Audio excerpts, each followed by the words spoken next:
Cinema शौकीन सबका स्वागत करता है। आज हम बात करने वाले हैं लॉ अबाइडिंग सिटीजन के बारे में। ये कहानी है बदले की कि कैसे एक आदमी ने अपने परिवार के प्यार में पूरे शहर को सजा दिया। कहानी की शुरुआत होती है और हम क्लाइड अलेक्जेंडर शेल्टन नाम के एक आदमी को देख, जो पेशे से एक इंजीनियर है और उसका एक खुशहाल परिवार है। उसके परिवार में उसकी पत्नी है और उसकी एक मासूम बच्ची है और क्लाइड अपने परिवार के साथ अभी फिलाडेल्फिया में रहता है और क्लाइड की जिंदगी बहुत ही अच्छी बीत रही होती है। तभी एक रात उसके घर में दो चोर घुस आते हैं जिनका नाम है रूपर्ट एम्स और क्लेरेंस डार्बी, और ये अंदर आते ही हमला कर देते हैं क्लाइड पे और डार्बी क्लाइड को पीटने लगता है। वहीं दूसरी तरफ रूपर्ट इनकी चीजें चुरा रहा है क्योंकि वो यहाँ पे चोरी करने ही आए हैं। लेकिन डार्बी एक सनकी आदमी है, इसलिए वो क्लाइड को बिना मतलब का पीटते रहता है। फिर वो उसके हाथ और पैर को बांध देता है और मुंह पर भी टेप लगा देता है ताकि क्लाइड चिल्ला ना सके। लेकिन इससे भी डार्बी का मन नहीं भरता। फिर वो जाता है क्लाइड के पत्नी के पास और उसका बलात्कार करता है, वो भी क्लाइड के सामने, और बलात्कार करने के बाद उसे मार देता है। और उसके साथ साथ जब ये लोग जा रहे होते हैं तब वो क्लाइड की मासूम बच्ची को भी मार देते हैं। तब इन सारी चीजों को देखने के बाद रूपर्ट शॉक हो जाता है क्योंकि उसकी प्लानिंग सिर्फ और सिर्फ यहाँ पे चोरी करने की थी। लेकिन डार्बी ने आज सारी हदों को पार कर दिया और अब समय ऐसे ही बीतने लगता है। और थोड़े समय के बाद हम एक लॉयर को देखते हैं जिसका नाम है निक, और निक अभी दूसरे केस के बारे में बात कर रहा होता है क्योंकि वो एक बहुत ही अच्छा लॉयर है। लेकिन वो जैसे ही अपने ऑफिस पहुंचता है उसकी मुलाकात होती है डिस्ट्रिक्ट अटॉर्नी से जिसका नाम है जोनस। फिर ये लोग बात करने लगते हैं क्लाइड के केस के बारे में। तब निक कहता है कि वो उसका केस लड़ने के लिए तैयार है। फिर ये सारे लोग बताते हैं कि क्लाइड अंदर तुम्हारा इंतजार कर रहा है। तब निक जाता है अंदर और उसकी मुलाकात होती है क्लाइड से। फिर क्लाइड उसे अपने नियम बताने लगता है कि इस केस में क्या क्या बड़ी चीजें हैं जिसके बारे में उसने सारी चीजें लिख करके रखी है, और वो चाहता है कि निक इन सारी चीजों को सामने लेकर के आए और जज के सामने रखे ताकि उन दोनों को कड़ी से कड़ी सजा मिल सके। तब निक उसके हाथ से उसका पेपर ले लेता है और कहता है कि मैंने इस केस के बारे में ऑलरेडी स्टडी कर रखी है और मैंने बात की है डार्बी से और रूपर्ट से भी। रूपर्ट सारी चीजों को अपने सर पे लेने को तैयार है, इसीलिए शायद रूपर्ट को ज्यादा सजा मिले, लेकिन डार्बी को सिर्फ और सिर्फ 5 साल की सजा होगी और कहीं उससे भी कम। तब इन बातों को सुनने के बाद यहाँ पे क्लाइड भड़क जाता है और कहता है कि ये कैसा समझौता है, और इतने कहने के बाद वो यहाँ से चला जाता है। तब अगले दिन निक पहुंचता है कोर्ट में और वो सारी दलीलों को पेश करता है जज के सामने। तब जज भी हियरिंग के लिए मान जाती है और जल्दी ही अब रूपर्ट को कोर्ट में पेश किया जाएगा जहाँ पर वो सारी चीजों को कबूल कर लेगा। लेकिन डार्बी बड़े ही आसानी से बच जाएगा और अब निक भी बाहर आ जाता है कोर्ट से। तब जोनस उसे समझाता है कि उसने बहुत अच्छा काम किया है, उसे ऐसे ही काम करना चाहिए। तभी वो देखता है कि बाहर बहुत सारे मीडिया वाले हैं जो उससे बहुत सारे सवाल पूछना चाहते हैं इस केस के बारे में। तब निक भी सारी चीजें बताने लगता है कि आखिर इस केस में क्या हो रहा है और आगे क्या क्या चीजें होने वाली है। तभी निक की नजर पड़ती है क्लाइड पे और वो देखता है कि क्लाइड बहुत ही ज्यादा निराश है क्योंकि वो इंसाफ चाहता था अपने परिवार के लिए, लेकिन उसे कोई भी इंसाफ नहीं मिला। उल्टा जिस आदमी ने क्राइम किया था वो अब आजाद घूमेगा, उसे बहुत ही कम सजा मिलने वाली है। इसीलिए क्लाइड बहुत ही ज्यादा निराश है। लेकिन निक इन बातों को नजरअंदाज करता है और जाता है घर अपनी पत्नी केली के पास। केली प्रेग्नेंट है। फिर ये दोनों अच्छा समय साथ बिताते हैं और समय ऐसे ही बीतने लगता है और देखते ही देखते 10 साल का वक्त बीत जाता है। तब हम फिर से देखते हैं निक को और केली को। लेकिन केली यहाँ पे निक से कंप्लेन कर रही होती है कि निक ज्यादातर समय अपने काम में व्यस्त होता है, वो बिल्कुल भी अपने परिवार को समय नहीं देता, इसीलिए केली उससे बहुत ही ज्यादा नाराज है। तभी यहाँ पर इनकी बेटी आ जाती है और वो भी बात करने लगती है निक से। तब निक समझाता है कि शहर में बहुत ही ज्यादा बुरे लोग हैं और मुझे उन्हें जेल में भिजवाना होता है, इसलिए हर वक्त मैं काम करता हूँ। अगर मैं ढीला पड़ गया तब शहर में बहुत ही ज्यादा क्राइम बढ़ने लगेगा। फिर इतना कहने के बाद वो केली को कहता है कि मैं बहुत सारी डीवीडीज लाया हूँ, इसीलिए अब तुम लोग जाकर के मूवीज देखो। मैं चला कोर्ट और कहीं हो सके तो एक आधी मूवी मैं तुम लोगों के साथ भी देखूंगा। फिर वो लोग जाने लगते हैं जेल की तरफ क्योंकि आज रूपर्ट को सजाए मौत मिलने वाली है, आज उसे जेल में मार दिया जाएगा। तब ये सारे लोग जाकर के बैठ जाते हैं। यहाँ पर निक के साथ एक और लॉयर होती है जिसका नाम है सेरा। तभी इनके पास आकर के बिल नाम का एक आदमी बैठता है। तब निक उससे पूछता है कि तुम यहाँ पे क्या कर रहे हो। फिर वो बताता है कि रूपर्ट के परिवार में कोई भी नहीं है, इसीलिए मैं यहाँ पर आया हूँ क्योंकि आज रूपर्ट को सजाए मौत दी जाने वाली है और कोई तो यहाँ पर होना चाहिए था जो उसके तरफ से हो। फिर सारे लोग उसे इंजेक्शन देने के लिए तैयार हो जाते हैं जिससे उसकी मौत हो जाएगी, लेकिन ये सब कुछ बड़े ही आराम से होगा। रूपर्ट को बिल्कुल भी दर्द नहीं होगा। लेकिन अब धीरे धीरे रूपर्ट टूटने लगता है। वो कहता है कि मैंने बहुत ही ज्यादा गलत काम किए हैं, उस रात मुझे वहाँ पे नहीं होना चाहिए था, मेरे सामने ही ये सब कुछ हुआ, मेरे सामने 2 मासूम लोगों को मार दिया गया और मैं कुछ भी नहीं कर सका। लेकिन मैं तुम सबको बता रहा हूँ कि ये पाप मैंने नहीं किया है, लेकिन फिर भी मुझे उसकी सजा मिल रही है क्योंकि मैं वहाँ पर मौजूद था। ये मेरी जिंदगी की सबसे बड़ी गलती है, लेकिन मैं जानता हूँ कि जिसने ये काम किया है वो भी अपनी जिंदगी सुख से नहीं बिता पाएगा। और इन सारी बातों को कह के रूपर्ट ऐसे ही चिल्ला रहा होता है, लेकिन अब ये लोग उसे इंजेक्ट करना शुरू कर देते हैं। सबका मानना होता है कि जैसे ही ये दवाई उसके शरीर के अंदर जाएगी, बड़े ही आसानी के साथ उसकी मौत हो जाएगी, उसे बिल्कुल भी दर्द नहीं होगा। लेकिन आज यहाँ पे सब कुछ उल्टा पड़ जाता है। जैसे ही ये दवाइयाँ उसके शरीर के अंदर जाती हैं, रूपर्ट जोर जोर से चिल्लाने लगता है और उसे बहुत ही ज्यादा दर्द होता है। वो दर्द से कराह रहा होता है और बहुत देर तक वो दर्द से कराहता है और थोड़े वक्त के बाद इसी दर्द के कारण वो अपना दम तोड़ देता है, जिसे देखने के बाद सारे लोग आश्चर्यचकित रह जाते हैं और उन्हें समझ में नहीं आता कि आखिर आज यहाँ पे क्या हुआ। इसीलिए बाहर सारे लोग जाकर के इस बात को डिस्कस कर रहे होते हैं। यहाँ पर अटर्नी भी होता है और इन्हें समझ में नहीं आता कि ऐसा कैसे हो सकता है। अब तक ऐसा कभी भी नहीं हुआ है। जितने भी लोगों को मारा गया है उनकी मौत बड़े ही आसानी से हुई है। तभी ये लोग रिपोर्ट लेकर के आते हैं रूपर्ट की। फिर इन्हें पता लगता है कि उसकी दवाइयों में एक अलग केमिकल मिला दिया गया था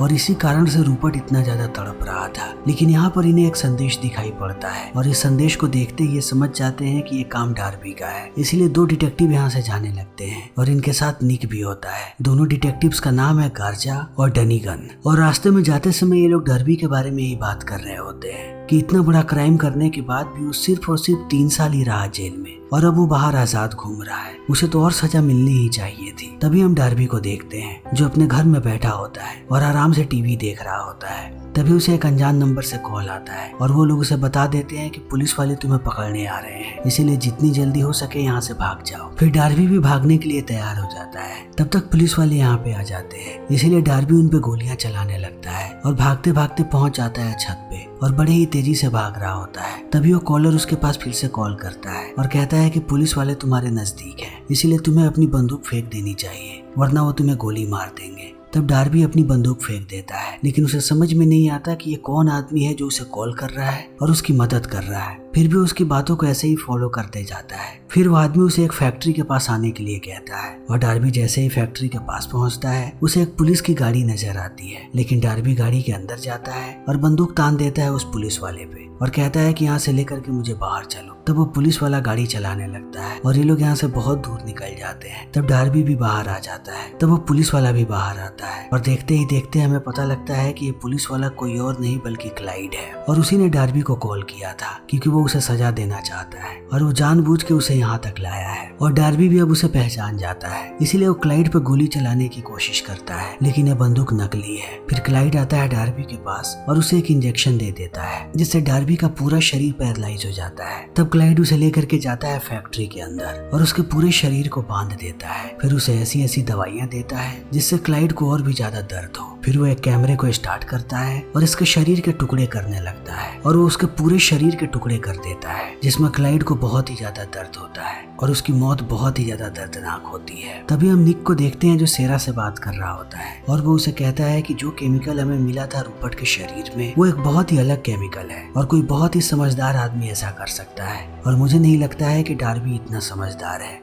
इसीलिए हमें शायद अब डार्बी का पीछा नहीं करना चाहिए और रूपर्ट के मौत के पीछे कोई और ही है। तभी पुलिस वालों को पता लग जाता है कि फैक्ट्री में उन्हें एक लाश मिली है, इसीलिए वो पहुंचते हैं डार्बी के लाश के पास। तब वो देखते हैं कि उसके शरीर के टुकड़े हर जगह फैले हुए हैं और किसी ने बहुत ही दर्दनाक तरीके से उसे मारा है। फिर वो लोग खबर कर देते हैं निक को और निक भी यहाँ पे आ जाता है। तब वो सारी जगहों की तफ्तीश करने लगते हैं और सारी चीजों को ध्यान से देखने के बाद उन्हें पता लग जाता है कि ये काम क्लाइड ने किया है, इसीलिए अब पूरी की पूरी पुलिस फोर्स जाती है क्लाइड को अरेस्ट करने के लिए। तब क्लाइड अपने घर में अपने नए रिसर्च पे काम कर रहा होता है, लेकिन वो जैसे ही पुलिस वालों को देखता है वो अपने सारे कपड़े उतार करके अपने आप को सरेंडर कर देता है। तब पुलिस वाले इसके पूरे घर की तलाशी लेने लगते हैं, लेकिन इन्हें यहाँ पे कुछ भी नहीं मिलता। इन्हें एक न्यूज़पेपर की कटिंग मिलती है जिसमें निक हाथ मिला रहा है डार्बी से। तब ये लोग क्लाइड को अरेस्ट करके लेकर के चले जाते हैं पुलिस स्टेशन और डनिगन उससे पूछताछ करने लगता है। लेकिन अब इनके लिए सबसे बड़ी परेशानी ये है कि इनके पास कोई भी सबूत नहीं है क्लाइड के खिलाफ। इनके पास थोड़े बहुत सबूत है, लेकिन उन सबूतों की मदद से कुछ नहीं हो पाएगा। क्लाइड बड़े ही आसानी से छूट सकता है, इसीलिए लोग उससे पूछताछ करने की कोशिश करते हैं ताकि वो अपने गुनाहों को कबूल कर ले। तभी हम निक की बेटी को देखते हैं और वो एक पार्सल रिसीव करती है जो उसके घर पे आया होता है। इस पार्सल के अंदर एक कैसेट है। फिर वो केली से पूछती है कि क्या वो उसे देखे। तब केली मना कर देती है, लेकिन वो बच्ची नहीं रुकती और वो कैसेट प्ले कर देती है। फिर हमें पता लगता है कि इसमें वही वीडियो है जिसे क्लाइड ने बनाया था मारते हुए डार्बी को, और ये मंजर बहुत ही भयानक होता है जिसे देखने के बाद ये मासूम बच्ची बुरी तरीके से डर जाती है। तभी हम निक को देखते हैं जिसे अभी तक ये बात पता नहीं है। फिर वो जाता है क्लाइड के पास और सबसे पहले रूम के कैमरे को डिस्कनेक्ट करता है और क्लाइड से बात करने लगता है कि तुमने जो कुछ भी किया वो ठीक किया। रूपर्ट और डार्बी ये बहुत ही गंदे लोग थे, ये हमारे साथ रहना बिल्कुल भी डिजर्व नहीं करते थे। लेकिन इतना कहने के बाद वो फिर से कैमरा को चालू कर देता है और क्लाइड से ऐसे ही बातें करता रहता है और क्लाइड भी उसके सवालों के जवाब देता है। तब निक यहाँ से जाने लगता है, लेकिन क्लाइड उसे रोकता है और कहता है कि आज का लंच क्या तुम मेरे साथ करोगे? तब निक कहता है कि नहीं, और इतना कहते ही वो बाहर आ जाता है। तभी उसे अपनी पत्नी का कॉल आता है और वो उसे बताती है कि आखिर घर पे क्या हुआ। इनके घर पे किसी ने वीडियो टेप भेजा था जिसके अंदर एक आदमी मार रहा था डार्बी को, लेकिन उसके चेहरे पे मास्क लगा हुआ था, इसीलिए इस वीडियो टेप में हम उसके चेहरे को नहीं देख पाए। लेकिन यह मंजर इतना भयानक था कि निक की पत्नी और बच्ची दोनों डर चुके हैं। तब इस बात को सुनने के बाद निक भी परेशान होने लगता है और वो समझ जाता है कि ये सब कुछ क्लाइड ने ही किया है। क्लाइड बहुत ही शातिर आदमी है, उसे पकड़ना इतना आसान नहीं होगा और इनके पास ज्यादा सबूत भी नहीं है। फिर भी निक अगले दिन पहुंचता है कोर्ट में और वो पूरी कोशिश करता है कि क्लाइड को बेल ना मिले, लेकिन अंत में जज उसे बेल दे देती है। तब इस बात को सुनने के बाद क्लाइड गुस्सा हो जाता है और कहता है कि हमारा सिस्टम यही है और तुम लोग यही करते हो। तुमने मुझे आसानी से बेल दे दिया जबकि तुम्हें पता था कि मेरे ऊपर 2 मर्डर के चार्जेस हैं, फिर भी तुम्हें इस बात से कोई फर्क नहीं पड़ता। और ऐसे ही बहुत सारे खूनी दरिंदे सड़कों पे घूम रहे हैं तुम लोगों के कारण। लेकिन अब इन बातों को सुनने के बाद सारे लोग आश्चर्यचकित रह जाते हैं कि क्लाइड ऐसा क्यों कर रहा है, क्योंकि क्लाइड को बेल मिल गया था और ये उसके लिए अच्छी बात थी। लेकिन क्लाइड खुद बेल नहीं लेना चाहता और वो जज से बदतमीजी कर रहा है और वो जज से इतनी ज्यादा बदतमीजी कर देता है कि जज उसके बेल के रिक्वेस्ट को खारिज कर देती है और उसे फिर से जेल में भेजने की तैयारी करने लगते हैं ये लोग। और शाम तक इसे बंद कर दिया जाता है ले जाकर के जेल में। तब निक एक बार फिर से उसके पास आता है और उसका कन्फेशन लेने लगता है। तब क्लाइड इस बात को एक्सेप्ट करता है कि दोनों मर्डर्स उसी ने किए हैं और वो दोनों ही खून में शरीक था। फिर ये कन्फेशन लेने के बाद निक यहाँ से जाने लगता है। तब क्लाइड उसे रोकता है और कहता है कि मैं एक और कन्फेशन करना चाहता हूँ। लेकिन निक कहता है मुझे कुछ नहीं सुनना, तुम्हें और कुछ बोलना है तो पादरी से जाकर के बोलो। और इतना कहने के बाद वो चला जाता है। तब क्लाइड सबको बताता है बिल के बारे में। बिल डार्बी का केस लड़ रहा था और वही आया था रूपर्ट को मरता हुआ भी देखने के लिए। फिर क्लाइड बताता है कि मैंने उसे बंधक बना करके रखा है और मैं उसका पता तभी बताऊंगा जब मुझे मेरे फेवरेट रेस्टोरेंट से खाना मिलेगा, वो भी 1 बजे से पहले। तब सारे लोग इस बारे में बात करने लगते हैं और वो क्लाइड को ला करके खाना देते हैं, लेकिन खाना उन लोगों ने लेट दिया है। तब क्लाइड भी जानकारी लेट देता है। फिर ये लोग पहुंचते हैं एक वीरान जगह पे और जमीन को खोदते हैं। तब उन्हें अंदर बिल मिलता है जिसे दफना दिया गया था, लेकिन अब बिल की मौत हो गई है क्योंकि उसके पास इतना ही ऑक्सीजन था कि वो 1 बजे तक जिंदा रह सके। लेकिन पुलिस वालों ने यहाँ पे आने में देरी कर दी, इसीलिए बिल की मौत हो गई। फिर ये बात सुनकर के निक भी आश्चर्यचकित रह जाता है और उसे ये बात भी पता लगती है कि क्लाइड ने अपने सेलमेट को मार दिया, इसीलिए अब उसे सॉलिटरी में डाल दिया गया है। फिर निक उससे मिलने जाता है और कहता है कि तुमने बिल के साथ ऐसा क्यों किया।